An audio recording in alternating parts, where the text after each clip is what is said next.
পশ্চিম এশিয়ার সংঘাতের জেরে তেলের দাম এবং নিজ দেশের নাগরিকদের নিরাপত্তা নিয়ে প্রতিনিয়ত রক্তচাপ বাড়ছে ভারতের। একদিকে আমেরিকা ইসরায়েল আর অন্যদিকে ইরানের মধ্যে চিরে চ্যাপ্টা দেখাচ্ছে ভারতকে। সাউথ ব্লক কূটনৈতিক প্রতিক্রিয়াতেই সেইটা স্পষ্ট হচ্ছে বলে মনে করছে কূটনৈতিক মহল। ভারতের পররাষ্ট্রমন্ত্রী এস জয়শঙ্কর ব্রিটেনের সংবাদ মাধ্যমকে দেওয়া সাক্ষাৎকারে স্পষ্ট করতে চেয়েছেন যে ভারতের পতাকাবাহী দুটি ট্যাঙ্কার শনিবার নির্বিঘ্নে হরমুজ প্রণালী পার হওয়ার জন্য ইরানের সঙ্গে কোনো দেনা পাওনা বা চুক্তিতে যেতে হয়নি। বিনিময়ে কিছুই চায়নি ইরান।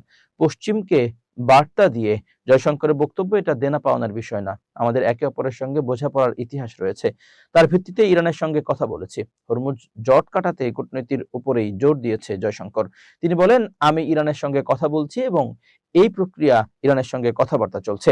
যদি সেটা ফলপ্রসূ হয় তাহলে স্বাভাবিকভাবেই আমি সেটা চালিয়ে যাব। অন্যদিকে সোমবার পররাষ্ট্র মন্ত্রণালয়ের মুখপাত্র রণধীর জয়সওয়ালকে হরমুজ প্রণালীতে যুদ্ধ জাহাজ পাঠানো নিয়ে আমেরিকার অনুরোধ প্রসঙ্গে প্রশ্ন করা হলে তিনি বলেন, এ নিয়ে বিভিন্ন দেশের মধ্যে আলোচনা চলছে, কিন্তু আমাদের সঙ্গে ওয়াশিংটনের দ্বিপাক্ষিক স্তরে এই নিয়ে কোনো আলোচনা হয়নি। হরমুজ প্রণালী পার হয়ে ভারতের জাহাজ চলাচল নিয়ে তিনি বলেন, ইতিমধ্যেই পররাষ্ট্রমন্ত্রী সাক্ষাৎকারে জানিয়েছেন যে ইরানের সঙ্গে ভারতের ঐতিহাসিক সংযোগ রয়েছে, বিষয়টি বিনিময়ের নয়। আমরা গত 28 ফেব্রুয়ারি, 3 এবং 9 মার্চ স্পষ্ট করে বলেছি যে ভারত উত্তেজনা কমানো, সংযম নীতি, সংলাপ ও কূটনীতির পক্ষে।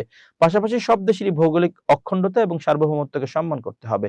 গত 14 মার্চ রাতে সংযুক্ত আরব আমিরাতের পররাষ্ট্রমন্ত্রী শেখ আব্দুল্লাহ বিন জায়েদ আল নাহিয়ান এবং সৌদি আরবের পররাষ্ট্রমন্ত্রী ফয়সাল বিন ফারহানের সঙ্গে টেলিফোনে কথা বলেন জয়শঙ্কর। তাদের আলোচনায় ভারতের জ্বালানি নিরাপত্তা বিশেষ গুরুত্ব পায়। পাশাপাশি ইরানের পররাষ্ট্রমন্ত্রী আব্বাস আরাগচির সঙ্গেও গত কয়েকদিনে 4 বার ফোনে কথা হয়েছে জয়শঙ্করের। সেখানে হরমুজ প্রণালীতে আটকে থাকা ভারতের জাহাজের বিষয়টি গুরুত্ব পায়। কংগ্রেসের প্রধান মুখপাত্র জয়রাম রমেশ অবশ্য এরই মধ্যে দাবি করেছেন যে ইসরায়েল এবং আমেরিকার পায়ে নুয়ে পড়ে ব্রিক্স গোষ্ঠীর গুরুত্ব হানি করেছে মোদী সরকার।